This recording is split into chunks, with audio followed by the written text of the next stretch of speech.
Hey guys, my name is Sean. I'm a houseplant enthusiast from Jakarta, Indonesia, here to show you the care and propagation of the beautiful Hoya multiflora. Now, a lot of you are probably puzzled if you're new to the channel why I would call this beautiful. Well, first of all, Hoyas are really interesting. I know that many of you haven't really given them a try yet, and some of you have an extensive collection of Hoyas. This is one that is very common here in Indonesia. It's native to all over the place, all over Asia, including China, if I'm not wrong. And then, this is also one that's pretty easy to propagate and to care for and to grow, but they also flower really beautifully. And they also flower quite generously. I've always seen them in bloom whenever I travel around in shows and garden centers. This Hoya is also known as the shooting star Hoya because the flowers resemble shooting stars. So I urge you to give this one a try. Now for the care tips, it's very similar to other Hoyas. Now this one is not doing so well because when I got it, it was a healthy plant that was living in soil. In fact, some people call this a terrestrial Hoya, but I guess these are ones that can stand a little bit more water than your other Hoyas. And they like bright indirect light, so do not give them direct sunlight. I actually scorched some of my leaves. As you can see, some of them are actually burned here. So the reason why they're burned is because they were flowering so beautifully. I decided to landscape with it to show off to my neighbors what the flowers look like. And yeah, of course they burnt up. But then you can see the new leaves are getting more and more splashed. Maybe the light has to do with it. Also the internodes are super close because they are getting a lot of light. So these are also putting out a lot of peduncles. Hoyas grow 2 leaves per node. Peduncles would grow from one of the side of the nodes, and the other side has a potential to either put out another peduncle or a whole new vine. Almost every node has a peduncle, which is very wild. I have many Hoyas, but none is so productive of their flowers as this one. Now this Hoya is also very susceptible to mealybugs. I've seen white ones and I've also seen those yellow aphids on it. They really go to town on this Hoya. Maybe because they do bloom so heavily. Now, I was with Ivan at the Bee Hoya and he mentioned an interesting tip. Why are Hoyas so susceptible to mealybugs? And he said that is because Hoyas actually require the ants to pollinate the flowers. So they attract the ants by attracting the mealybugs. They have an interesting 3-way relationship. So the ants will pollinate the flowers and then of course they would ensure succession for the next generation. If we grow them indoors and we let the mealybugs go out of control, it could really decimate the plant and kill it very quickly. In the wild, in nature, they do have a symbiotic relationship. They have a delicate balance, like a delicate dance of life and death with the mealybugs and the ants, which is, I find, quite fascinating.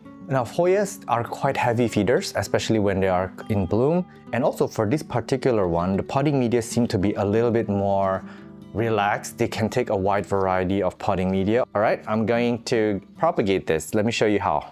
And this plant here has actually put out a side shoot here. We bought it as a one shoot plant. It's put out a vine from underneath. So this is one that vines really crazy. Now, my strategy is this. If you go up the vine here, I see that the first peduncle is around this level.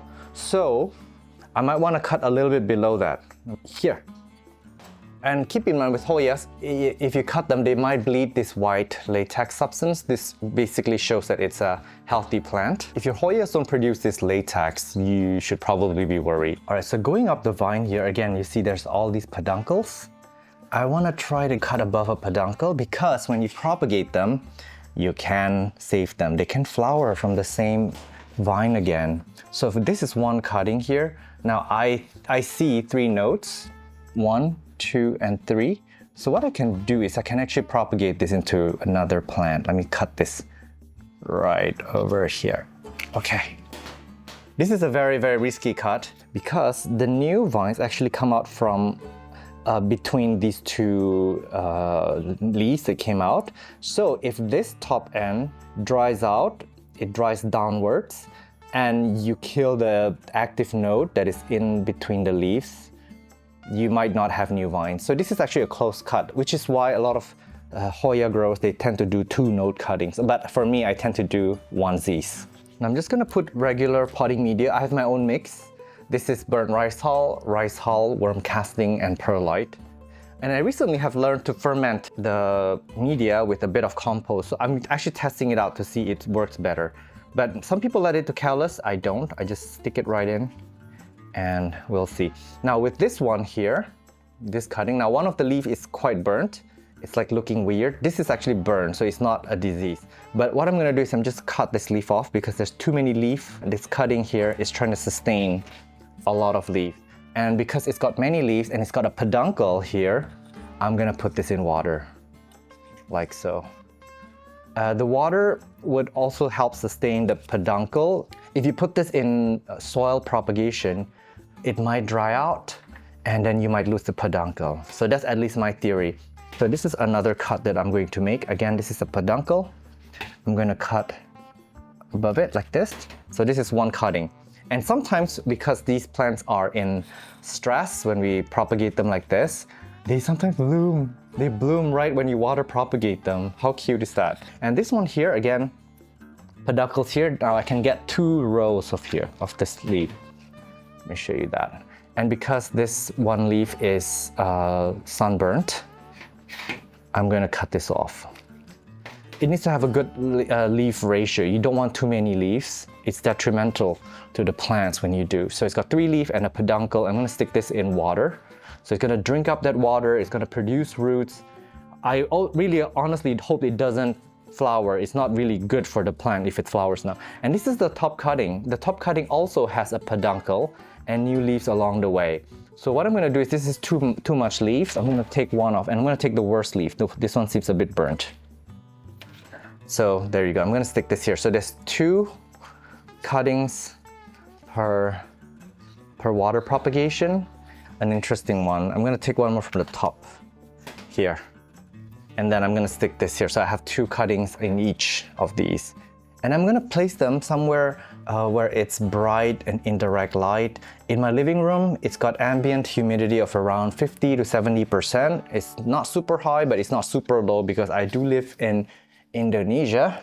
So there you go. I will give you guys an update in a heartbeat. All right, welcome to a 6 months update. So this silly goose started blooming. This is one of the cuttings that we put in soil directly. Not only has it put out some beautiful leaves, this one is blooming. This is so hilarious, but yeah, sometimes plants do bloom when they are in stress or when they feel like they're gonna die or when they're doing extremely well. We don't know with these Hoyas, but the multiflora is one that actually is very generous with its blooms. And the mother plant here, where we made the cut, is put out 2 new vines. Got a peduncle here, a few pretty profuse peduncles, and I can see this bloom 1, 2, 3, 4 times, and maybe the 5th one coming along the way. So this is where we made the cut, and you can see one vine has come out with the 2nd one coming along the way. And this is the peduncle that I was talking about. And it looks like it's about to bloom. I see something trying to come out of here. They truly are very generous with their blooms. And one thing that I forgot to mention, this is actually a little bit splash.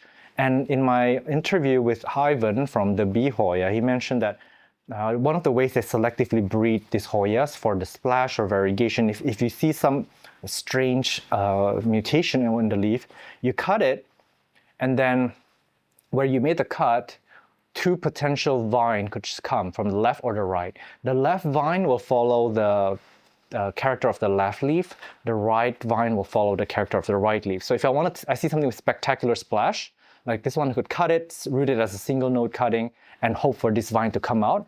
And that vine is going to have some silver on it, but not every single row of leaves is going to be the same. So from there, you select one with even more variegation or more splash. And that's how you take generations and generations of selective breeding just by cutting alone to find mutation and to exaggerate some of their features. Now we've got these ones. They've been in the water for way too long. I'm so sorry about that. I definitely think it's time to move them into potting mix. This is like overdue months ago, but I want to check on the new vine. This one is a new vine that's come out. This here, you want to be careful when you handle these new Hoyas. This, as you can see carefully, this is actually a new vine. It is not looking so hot here, but it is a new vine. And then I've got one more here. Yeah, this one's putting out a new vine, so that's pretty good news. Now, sometimes when you have a Hoya like this, you don't have a new vine come out, or they might come out when you move them into soil. This one don't have any vine yet. This cutting, as you can see, the top one here dried off, so nothing's coming out of it, but there's potential for 2 new vines over here. So I'm gonna put these all directly into potting media. I might even ground some of them because I want some of them in my garden, in the front yard, because they do bloom beautifully. So there's that. All right, thank you so much for watching this all the way to the very end. If you like videos like these, please do comment down below, send this video a like so I can do more of these, and stay subscribed. And most of you are welcome to leave at this time. Go ahead and click away. But for those of you who want to help out the channel further financially for a cup of coffee a month, you can join as a Patreon member at patreon.com/Sean from OnlyPlants, or you can also join my YouTube member simply by opening any of my videos from a browser, a computer browser, and next to my channel name there will be a join button. But just by you watching this all the way to the very end really helps me out a lot already. So thank you so much, and I'll see you in the next one. Bye!